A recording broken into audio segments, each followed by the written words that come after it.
السلام عليكم. أكوزول بوشعيب رئيس جماعة إيجوكاك إقليم الحوز. كنبغي نعزي جميع المغاربة في هذا المصاب الجلل اللي وقع للمغاربة كلهم، وعلى رأسهم صاحب الجلالة اللي استجابوا الناس النداء ديالو والأوامر ديالو. الحمد لله جميع الناس استافدوا، الحمد لله جميع الناس استافدوا دابا الحمد لله، وجميع المكونات ديال الشعب استجابت لهذا الطلب. جاو المساعدات، جاو الآليات. وبغيت نشكر بالاخص الناس ديال لو سي بي ديال المكتب الشريف للفوسفات اللي دوزوا معنا واحد 3 ايام هنايا بالخيام بالكهرباء بالمساعدات، يعني واحد المساعدات كبيره الحمد لله، لدرجه اننا ولينا كنردوا المساعدات لجماعات اخرين. يعني الحمد لله الناس تفاعلوا بشكل كبير الحمد لله، وهذا راه ماشي غريب على المغاربه.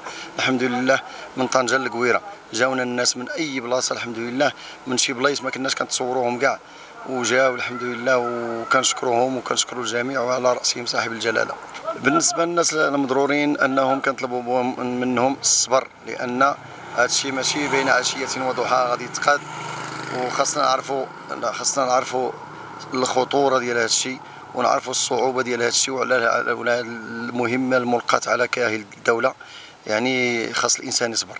هادشي اللي كاين. المصابين تجلاو كلهم تقريبا، باقي الناس ديال ايتيوب الفوق، من ايتيوب وتيكون تافين والزاويت ومسلان وانقصدم، هادو كلهم راه بداو طلعوا الناس ديال الانقاذ، طلعوا الطائره الهليكوبتر حتى هما طلعوا.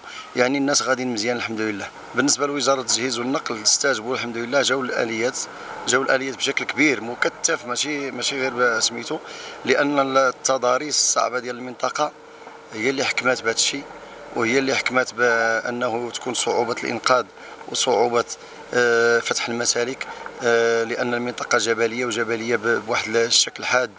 داكشي اللي وقع خصوصا المنطقه اللي مرونا من فوق تيجغيشت الفوق، يعني واحد صعوبه وعوره المسالك. كاينين الجبال اللي طاحوا نهائيا على الطريق، واحتاجوا من الاليات انهم يدوزوا واحد الوقت كبير، لدرجه ان كيصيفطوا واحد الاليه ما كتقضيش، كيصيفطوا واحده اخرى. يعني كلشي موجود الحمد لله. وكاين حتى الناس من الدار البيضاء، الناس من فاس، الناس اللي صيفطوا الاليات ديالهم، كاينين الاليات اللي جاوا من عند الخواص. يعني الحمد لله المغرب ديالنا باقي بخير وعلى خير الحمد لله. بالنسبه للمخيم ديال الاماراتيين بغيت نشكرهم بعدا من هذا المنبر، نشكرهم على انهم جاوا بواحد الشكل مكثف واليات زعما جد متطوره. هذوك الناس جاوا طلبوا، ماشي طلبوا مني الماء انا غير صدفه، بغيت ندي لهم الماء من الجماعه عندي كهديه، لان لقيت شي ناس كانوا باغيين يبيعوه لهم، دايرين شي داير معاهم 20,000 درهم للصهريج، شي داير معاهم 10,000 درهم. وهو داك الشخص اللي كان هاز البيدوات هذاك اللي كان باغي يبيع لهم الماء، وهو حدا الواد واحد ما كاملش 250 متر. حنا مشينا باش نسقيو الماء باش نديوه للاماراتيين بالمجان. عرضوا عليا مبالغ، قال لك اسيدي اللي بغيتي، قلت لهم اسيدي بالمجان. قلت حنا مغاربه ماشي جيتوا 7000 كيلومتر بالاليات ديالكم والمسائل ديالكم وهذاك ونجيو نبيعوا لكم الماء.